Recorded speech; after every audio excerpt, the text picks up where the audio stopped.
సీట్లు అత్యధికమైనటువంటి ఓట్లు పొందడం జరిగింది. తెలంగాణ ప్రజలు నరేంద్ర మోడీ గారి పైన భారతీయ జనతా పార్టీ పైన విశ్వాసంతో ఈ యొక్క మద్దతు ఇచ్చి ఆశీర్వదించి 8 స్థానాల్లో గెలిపించడం జరిగింది. గత శాసనసభ ఎన్నికల్లో 8 స్థానాలు, ఇప్పుడు జరిగినటువంటి పార్లమెంట్ ఎన్నికల్లో 8 స్థానాలు భారతీయ జనతా పార్టీని ఆదరించి గెలిపించారు. అందుకే వచ్చేటువంటి శాసనసభ ఎన్నికలు ఎప్పుడు వచ్చినా కూడా మరి 88 శాసనసభ స్థానాలు భారతీయ జనతా పార్టీ గెలవాలి. ఎందుకంటే అనేక అసెంబ్లీ పార్లమెంట్ నియోజకవర్గాలకు సంబంధించినటువంటి పునర్విభజన జరగనున్నది. కాబట్టి మనకు మంచి అవకాశం ఉంటుంది. ఈ పునర్విభజన తర్వాత పూర్తి స్థాయిలో భారతీయ జనతా పార్టీ తెలంగాణ రాష్ట్రంలో అధికారంలో రావడానికి మరి అందరము అంకిత భావంతో పనిచేయాల్సి ఉంటుందని ఈ సందర్భంగా మనయేస్తున్నాం. మండు టెండలను కూడా లెక్క చేయకుండా పార్టీ కార్యకర్తలందరూ ఎంతో కష్టపడి పనిచేశారు. కాబట్టి ఈరోజు మనం తెలంగాణ నుంచి 8 స్థానాలు పొందడం జరిగింది. మరి ప్రత్యేకంగా ఈరోజు ప్రధానమంత్రి గారికి, భారతీయ జనతా పార్టీ అధ్యక్షులైనటువంటి జగత్ ప్రకాష్ నడ్డా గారికి నేను తెలంగాణ భారతీయ జనతా పార్టీ తరఫున హృదయపూర్వకమైనటువంటి కృతజ్ఞతలు తెలియజేస్తా ఉన్నాను. ఒక కేబినెట్ మినిస్టరు, ఒకటి ఎంఓఏ స్టేటు, ఇద్దరిని తెలంగాణ నుంచి మరి పెద్ద మనసుతో ఎంపిక చేయడము నిజంగా నేను తెలంగాణ ప్రజానీకం తరఫున కూడా నరేంద్ర మోడీ గారికి ధన్యవాదాలు తెలియజేస్తా ఉన్నాను. అదేవిధంగా ఆంధ్రప్రదేశ్ నుంచి భారతీయ జనతా పార్టీగా ఒక నిక్కస్ అయినటువంటి కార్యకర్త, అనేక రకాల ఇబ్బందులు వచ్చినప్పటికీ కూడా, ఒడిదుడుకులు వచ్చినప్పుడు కూడా మరి పార్టీని జెండా మోసినటువంటి మరి నర్సాపురం నుంచి ఇటీవల పార్లమెంట్ సభ్యుడిగా గెలిచినటువంటి మిత్రుడు శ్రీనివాస్ వర్మ గారిని ఈరోజు కేంద్ర మంత్రిగా తీసుకోవడము, భారతీయ జనతా పార్టీ ఏ రకంగా సిద్ధాంతపరంగా పనిచేస్తుందో, ఏ రకంగా కార్యకర్తల ఆధారంగా పార్టీ పనిచేస్తుందో దీన్ని బట్టి మనం అర్థం చేసుకోవచ్చు. తెలంగాణ నుంచి కానీ ఆంధ్రప్రదేశ్ నుంచి కానీ ఈరోజు మరి కేంద్ర మంత్రులుగా ఎంపీ చేసినటువంటి ముగ్గురు కూడా ఒక సాధారణ కార్యకర్తలుగా పనిచేసినటువంటి వాళ్ళు ఈరోజు కేంద్ర మంత్రులుగా భారతీయ జనతా పార్టీ నియమించడం జరిగింది.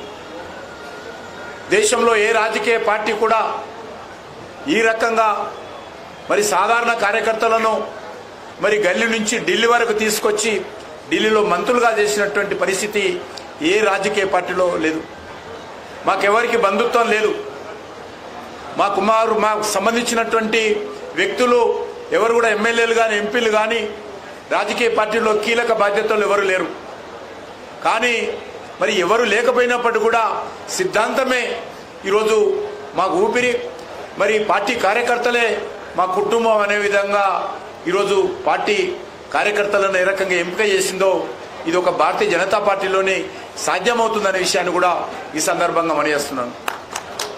వచ్చేటువంటి 5 సంవత్సరాలు, ఈ గత 10 సంవత్సరాలుగా ఏ రకంగా పనిచేశామో వచ్చే 5 సంవత్సరాలు కూడా నరేంద్ర మోడీ గారి నాయకత్వంలో కేంద్ర ప్రభుత్వము, భారతీయ జనతా పార్టీ దుర్నీకృతమైనటువంటి ఉత్సాహంతో మరి రానున్న రోజుల్లో కూడా పనిచేస్తారని ఇప్పుడే ప్రధానమంత్రి గారు చెప్పడం జరిగింది. ఏదైతే ఎన్నికల్లో హామీ ఇచ్చామో, సంకల్ప పత్రం పేరుతో దేశ ప్రజలకు భారతీయ జనతా పార్టీ ఏదైతే హామీ ఇచ్చిందో, ఎన్డీఏ ఏదైతే హామీ ఇచ్చిందో వాటిని తూచా చెప్పకుండా ఆ యొక్క సంకల్ప పత్రాన్ని అమలు చేసే విషయంలో భారతీయ జనతా పార్టీ అంకిత భావంతో పనిచేస్తుందనే విషయాన్ని ఈ సందర్భంగా మనయేస్తున్నాను. ఉభయ తెలుగు రాష్ట్రాల అభివృద్ధి కోసం మరి అంకిత భావంతో పనిచేస్తాము. ముఖ్యంగా తెలంగాణలో గత 10 సంవత్సరాలుగా 10 లక్షల కోట్ల రూపాయలు కేంద్ర ప్రభుత్వం ఖర్చు పెట్టడం జరిగింది. దేశంలో జాతీయ రహదారుల విషయంలో కావచ్చు, దేశంలో రైల్వేల అభివృద్ధి విషయంలో కావచ్చు, దేశంలో పేద ప్రజలకు సంబంధించినటువంటి మరి ఉచితంగా రేషన్ బియ్యం సరఫరా కావచ్చు, గ్రామాలకు ప్రధానమంత్రి సడ యోజన కావచ్చు, గ్రామాలకు మళ్ళీ జలశక్తి మంత్రిత్వ శాఖ ద్వారా మంచినీటి సరఫరా చేసేటువంటి నల్లాల ద్వారా సరఫరా చేసేటువంటి కార్యక్రమం కావచ్చు, దేశవ్యాప్తంగా పూర్తి స్థాయిలో అమలు చేయనున్నాం. గత 10 సంవత్సరాలుగా 4 కోట్ల ఇళ్ల నిర్మాణం చేయడం జరిగింది పేదలు. వచ్చేటువంటి 5 సంవత్సరాలు మరొక 3 కోట్ల ఇండ్లు పేద ప్రజలకు భారతీయ జనతా పార్టీ ప్రభుత్వం కట్టివ్వబోతుందని సందర్భంగా మనం చేస్తున్నాం. అందుకే మరి ఖచ్చితంగా పార్టీ కార్యకర్తలు కూడా అందరూ కూడా మరింత పట్టుదలతో రానున్న రోజుల్లో భారతీయ జనతా పార్టీని దక్షిణ భారతదేశంలో, తెలంగాణలో, ఆంధ్రప్రదేశ్లో కూడా పటిష్టం చేసేటువంటి కార్యక్రమంలో ముందుండాలని మరి నేను కార్యకర్తలందరినీ కూడా కోరుతా ఉన్నాను. ప్రత్యేకంగా నేనైతే సికింద్రాబాద్ కాన్స్టిట్యున్సీకి ప్రాతినిధ్యం వహిస్తా ఉన్నానో అక్కడ ఉన్నటువంటి హైదరాబాద్ సెంట్రల్ జిల్లాకు సంబంధించినటువంటి అధ్యక్షులు, మిగతా పదాధికారులు, మోర్చాల కార్యకర్తలు, రాష్ట్ర నాయకులు, అదేవిధంగా సికింద్రాబాద్ మహంకాళ జిల్లా అధ్యక్షులు, జిల్లా పదాధికారులు, మోర్చాల పదాధికారులు, రాష్ట్ర నాయకులు అందరికీ కూడా వ్యక్తిగతంగా నా తరఫున కూడా పేరు పేరున ధన్యవాదాలు తెలియజేస్తా ఉన్నాను. సికింద్రాబాద్ పార్లమెంట్కి సంబంధించినటువంటి ఓటర్లు కూడా అనేక రకాలుగా మరి కష్టపడి ఎండలను కూడా లెక్క చేయకుండా పోలింగ్లో పాల్గొన్నారు కాబట్టి ఈరోజు మనం ఢిల్లీకి రావడం జరిగింది.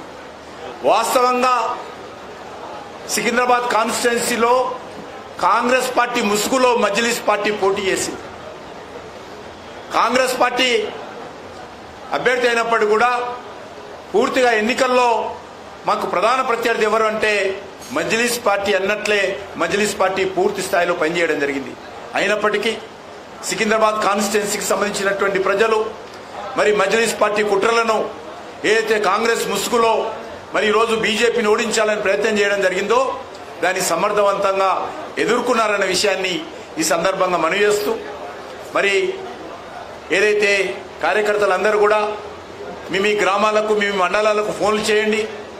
ఎప్పుడైతే ప్రమాణ స్వీకార కార్యక్రమం 6:30 గంటలకు ప్రారంభమవుతుందో అదే సమయంలో అన్ని మండల కేంద్రాలలో కూడా మరి ఊరేగింపులు నిర్వహించి ఒక పండుగ వాతావరణంలో మేళ తాళాలతో మరి దేశమంతా కూడా కార్యక్రమాలు నిర్వహించాలని చెప్పి పార్టీ అధ్యక్షుడైనటువంటి జగత్ ప్రకాష్ నడ్డా గారు పిలుపునిచ్చారు. ఆ పిలుపును మరి రాష్ట్ర అధ్యక్షుడుగా నేను కూడా కోరుతా ఉన్నాను. తెలంగాణ రాష్ట్రంలో కూడా అన్ని మండల కేంద్రాల్లో కూడా ఈ కార్యక్రమాలు నిర్వహించాలని నేను ఈ సందర్భంగా కోరుకుంటూ మరొకసారి నేను ఇక్కడ మరి వచ్చినటువంటి కార్యకర్తలు, ఉభయ రాష్ట్రాల నుంచి వచ్చినటువంటి కార్యకర్తలు, తెలంగాణ వ్యాప్తంగా వచ్చినటువంటి కార్యకర్తలు అందరికి కూడా పేరు పేరున నేను హృదయపూర్వకమైనటువంటి కృతజ్ఞత తెలియజేస్తా ఉన్నాను. అనేక మంది మరి ఈరోజు మరి ప్రమాణ స్వీకారం కార్యక్రమం చూడాలని వచ్చినప్పటికీ కూడా మరి అక్కడ ఉన్నటువంటి స్థల ప్రభావంతో చాలా తక్కువ మందికి మరి భారత ప్రభుత్వము ఆహ్వానాలు ఇవ్వడం జరిగింది. అయినప్పటికీ ఏ రాష్ట్రంలో ఇవ్వనటువంటి మరి ఇన్విటేషన్ కార్డ్స్ మరి నడ్డా గారితో మాట్లాడి ప్రత్యేకంగా మరి కొన్ని తీసుకురావడం జరిగింది. చాలా మందికి కార్డ్స్ అందలేదు. కాబట్టి పెద్ద మనసుతో కార్యకర్తలందరూ అర్థం చేసుకోవాల్సిందిగా అక్కడ అన్ని రాష్ట్రాలకు సంబంధించి సమంగా ఇవ్వడం జరిగింది. అయినప్పటికీ వారు ఇచ్చినటువంటి 100 కార్డ్స్ ఇచ్చినప్పుడు కూడా మనం ఇంకా చాలా ఎక్కువ కార్డ్స్ ఇతర రాష్ట్రాల నుంచి, నార్త్ ఈస్ట్ మంత్రి కాబట్టి అక్కడి నుంచి కూడా కొన్ని కార్డ్స్ కూడా తీసుకొచ్చి మన తెలంగాణ రాష్ట్రానికి, ఆంధ్ర రాష్ట్రానికి ఇవ్వడం జరిగింది. కాబట్టి కార్యకర్తలందరూ కూడా పెద్ద మనసు చేసుకుని ఈ విషయంలో క్షమించాల్సిందిగా కోరుకుంటూ అందరూ కూడా ఇక్కడ మరి ఎవరికైతే ఆహ్వానాలు ఉన్నాయో అందరూ కూడా 5 గంటలకు 5:30 లోపల అక్కడికి చేరుకోవాలి. ఎవరికైతే ఆహ్వానాలు లేవో అందరూ కూడా ఇక్కడే కూర్చొని స్క్రీన్లో ప్రత్యక్షంగా చూడాల్సిందిగా, మళ్ళీ అందరము ప్రమాణ స్వీకారం అయిన తర్వాత అందరం ఇక్కడికి వస్తాము. అప్పుడు అందరం మనం కలుసుకోవచ్చు అని చెప్పి ఈ సందర్భంగా కోరుతాము.